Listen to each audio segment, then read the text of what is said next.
Okay, so 90% of my photographic process is in fact not photographic. It involves a campaign of letter writing, research, and phone calls to access my subjects, which can range from Hamas leaders in Gaza to a hibernating black bear in its cave in West Virginia.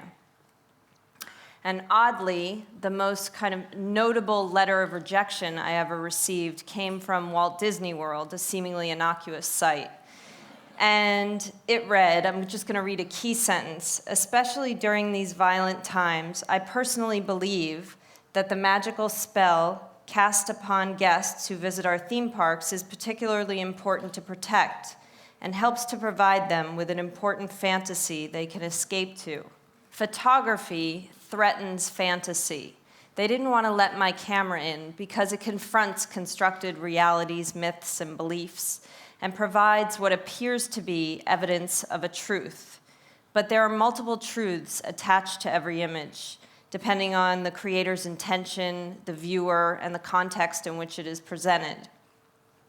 Over a 5-year period following September 11th, when the American media and government were seeking hidden and unknown sites beyond its borders, most notably weapons of mass destruction, I chose to look inward at that which was integral to America's foundation, mythology, and daily functioning. I wanted to confront the boundaries of the citizen, self-imposed and real, and confront the divide between privileged and public access to knowledge. It was a critical moment in American history and global history where one felt they didn't have access to accurate information. And I wanted to see the center with my own eyes. But what I came away with is a photograph, and it's just another place from which to observe, and the understanding that there are no absolute all-knowing insiders, and the outsider can never really reach the core. I'm going to run through some of the photographs in this series. It's titled An American Index of the Hidden and Unfamiliar, and it's comprised of nearly 70 images. In this context, I'll just show you a few. This is a nuclear waste storage and encapsulation facility at Hanford site in Washington State, where there are over 1,900 stainless steel capsules containing nuclear waste submerged in water. A human standing in front of an unprotected capsule would die instantly. And I found one section amongst all of these that actually resembled the outline of the United States of America, which you can see here. And a big part of the work that is sort of absent in this context is text. So I create these two polls. Every image is accompanied with a very detailed factual text. And what I'm most interested in is the invisible space between a text and its accompanying image, and how the image is transformed by the text and the text by the image. So at best, the image is meant to float away into abstraction and multiple truths and fantasy, and then the text functions as this cruel anchor that kind of nails it to the ground. But in this context, I'm just going to read an abridged version of those texts. This is a cryopreservation unit, and it holds the bodies of the wife and mother of cryonics pioneer Robert Ettinger, who hoped to be awoken one day to extended life in good health with advancements in science and technology, all for the cost of $35,000 for forever. This is a 21-year-old Palestinian woman undergoing hymenoplasty. Hymenoplasty is a surgical procedure which restores the virginal state, allowing her to adhere to certain cultural expectations regarding virginity and marriage. So it essentially reconstructs a ruptured hymen, allowing her to bleed upon having sexual intercourse to simulate the loss of virginity. This is a jury simulation deliberation room, and you can see beyond that two-way mirror jury advisors standing in a room behind the mirror, and they observe deliberations after mock trial proceedings so that they can better advise their clients how to adjust their trial strategy to have the outcome that they're hoping for. This process costs $60,000. This is a U.S. Customs and Border Protection room, a contraband room at John F. Kennedy International Airport. On that table, you can see 48 hours worth of seized goods from passengers entering into the United States. There's a pig's head, and African cane rats, And part of my photographic work is I'm not just documenting what's there. I do take certain liberties and intervene. And in this, I really wanted it to resemble an early still life painting. So I spent some time with the smells and items. This is the exhibited art on the walls of the CIA in Langley, Virginia, at their original headquarters building. And the CIA has had a long history with both covert and public cultural diplomacy efforts. And it's speculated that some of their interest in the arts was designed to counter Soviet communism and promote what it considered to be pro-American thoughts and aesthetics. And one of the art forms that elicited the interest of the agency and has thus come under question is abstract expressionism. This is the Forensic Anthropology Research Facility. And on a 6-acre plot, there are approximately 75 cadavers at any given time that are being studied by forensic anthropologists and researchers who are interested in monitoring a rate of corpse decomposition. And in this particular photograph, the body of a young boy has been used to reenact a crime scene. This is the only federally funded site and where it is legal to cultivate cannabis for scientific research in the United States. It's a research crop marijuana grow room. And part of the work that I hope for is that there's a sort of disorienting entropy where you can't find any discernible formula in how these things, they sort of awkwardly jump from government to science to religion to security, and you can't completely understand how information is being distributed. These are transatlantic submarine communication cables that travel across the floor of the Atlantic Ocean, connecting North America to Europe. They carry over 60 million simultaneous voice conversations. And in a lot of the government and technology sites, there was just this very apparent vulnerability. This one's almost humorous because it feels like I could just snip all of that conversation in one easy cut. But stuff did feel like it could have been taken 30 or 40 years ago, like it was locked in the Cold War era and hadn't necessarily progressed. This is a Braille edition of Playboy magazine. And this is a division of the Library of Congress produces a free National Library service for the blind and visually impaired. And the publications they choose to publish are based on reader popularity, and Playboy is always in the top few. But you'd be surprised they don't do the photographs, it's just the text. This is an avian quarantine facility where all imported birds coming into America are required to undergo a 30-day quarantine where they're tested for diseases including exotic Newcastle disease and avian influenza. This film shows the testing of a new explosive fill on a warhead. And the Air Armament Center at Eglin Air Force Base in Florida is responsible for the deployment and testing of all air-delivered weaponry coming from the United States. And the film was shot on 72 millimeter government issue film, and that red dot is a marking on the government issue film. All living white tigers in North America are the result of selective inbreeding. That would be mother to son, father to daughter, sister to brother, to allow for the genetic conditions that create a saleable white tiger, meaning white fur, ice blue eyes, a pink nose. And the majority of these white tigers are not born in a saleable state and are killed at birth. It's a very violent process that is little known, and the white tiger is obviously celebrated in several forms of entertainment. Kenny was born, he actually made it to adulthood. He has since passed away, but was mentally retarded and suffers from severe bone abnormalities. This, on a lighter note, is at George Lucas's personal archive.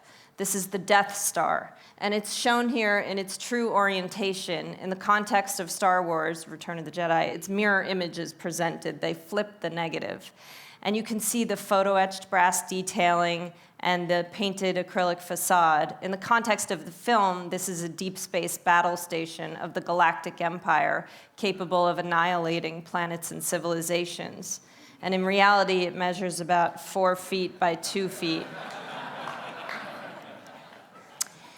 This is at Fort Campbell in Kentucky. It's a military operations on urbanized terrain site where essentially they've simulated a city for urban combat. And this is one of the structures that exists in that city. It's called the World Church of God. It's supposed to be a generic site of worship. And after I took this photograph, they constructed a wall around the World Church of God to mimic the setup of mosques in Afghanistan or Iraq. And I worked with MetaVR, who creates virtual simulations for the Army for tactical practice. And we put that wall around the World Church of God and also used the characters and vehicles and explosions that are offered in the video games for the Army, and I put them into my photograph. This is live HIV virus at Harvard Medical School, who's working with the US government to develop sterilizing immunity. And Al-Hura is a US government-sponsored Arabic language television network that distributes news and information to over 22 countries in the Arab world. It runs 24 hours a day, commercial-free. However, it's illegal to broadcast Al-Hura within the United States. And in 2004, they developed a channel called Al-Hura Iraq, which specifically deals with events occurring in Iraq and is broadcast to Iraq. Now I'm going to move on to another project I did. It's titled The Innocence. And for the men in these photographs, photography had been used to create a fantasy, contradicting its function as evidence of a truth. In these instances, it furthered the fabrication of a lie. I traveled across the United States photographing men and women who had been wrongfully convicted of crimes they did not commit, violent crimes. And I investigate photography's ability to blur truth and fiction and its influence on memory, which can lead to severe, even lethal consequences. For the men in these photographs, the primary cause of their wrongful conviction was mistaken identification. A victim or eyewitness identifies a suspected perpetrator through law enforcement's use of images, but through exposure to composite sketches, Polaroids, mugshots, and lineups, eyewitness testimony can change. I'll give you an example from a case. A woman was raped and presented with a series of photographs from which to identify her attacker. She saw some similarities in one of the photographs, but couldn't quite make a positive identification. Days later, she's presented with another photo array of all new photographs, except that one photograph that she had some draw to from the earlier array is repeated in the second array, and a positive identification is made because the photograph replaced the memory, if there ever was an actual memory. Photography offered the criminal justice system a tool that transformed innocent citizens into criminals. And the criminal justice system failed to recognize the limitations of relying on photographic identifications. Frederick Day, who's photographed at his alibi location, where 13 witnesses placed him at the time of the crime, he was convicted by an all-white jury of rape, kidnapping, and vehicle theft, and he served 10 years of a life sentence. Now, DNA exonerated Frederick, and it also implicated another man who was serving time in prison. But the victim refused to press charges because she claimed that law enforcement had permanently altered her memory through the use of Frederick's photograph. Charles Fain was convicted of kidnapping, rape, and murder of a young girl walking to school. He served 18 years of a death sentence. I photographed him at the scene of the crime at the Snake River in Idaho. And I photographed all of the wrongfully convicted at sites that came to particular significance in the history of their wrongful conviction. The scene of arrest, the scene of misidentification, the alibi location, and here the scene of the crime, it's this place to which he's never been, but changed his life forever. So photographing there, I was hoping to highlight the tenuous relationship between truth and fiction in both his life and in photography. Calvin Washington was convicted of capital murder. He served 13 years of a life sentence in Waco, Texas. Larry Mays, I photographed at the scene of arrest where he hid between two mattresses in Gary, Indiana, in this very room to hide from the police. He ended up serving 18 and a half years of an 80-year sentence for rape and robbery. The victim failed to identify Larry in 2 live lineups and then made a positive identification days later from a photo array. Larry Youngblood served 8 years of a 10.5-year sentence in Arizona for the abduction and repeated sodomizing of a 10-year-old boy at a carnival. He's photographed at his alibi location. Ron Williamson. Ron was convicted of the rape and murder of a barmaid at a club and served 11 years of a death sentence. I photographed Ron at a baseball field because he had been drafted to the Oakland A's to play professional baseball just before his conviction. And the state's key witness in Ron's case was, in the end, the actual perpetrator. Ronald Jones served 8 years of a death sentence for rape and murder of a 28-year-old woman. I photographed him at the scene of arrest in Chicago. William Gregory was convicted of rape and burglary. He served 7 years of a 70-year sentence in Kentucky. Timothy Durham, who I photographed at his alibi location, where 11 witnesses placed him at the time of the crime, was convicted of 3.5 years of a 3,220-year sentence for several charges of rape and robbery. He had been misidentified by an 11-year-old victim. Troy Webb is photographed here at the scene of the crime in Virginia. He was convicted of rape, kidnapping, and robbery and served 7 years of a 47-year sentence. Troy's picture was in a photo array that the victim tentatively had some draw toward, but said he looked too old. The police went and found a photograph of Troy Webb from 4 years earlier, which they entered into a photo array days later, and he was positively identified. Now, I'm going to leave you with a self-portrait, and it reiterates that distortion is a constant, and our eyes are easily deceived.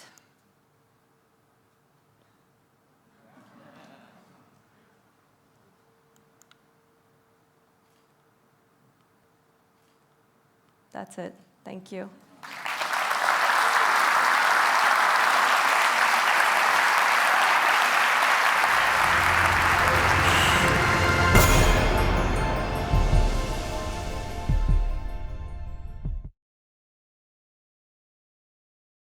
Some may call it an obsession. At Rolex, however, the pursuit of excellence is a passion. Finding the most durable material for its bezels was just one more challenge. The answer? Ceramic.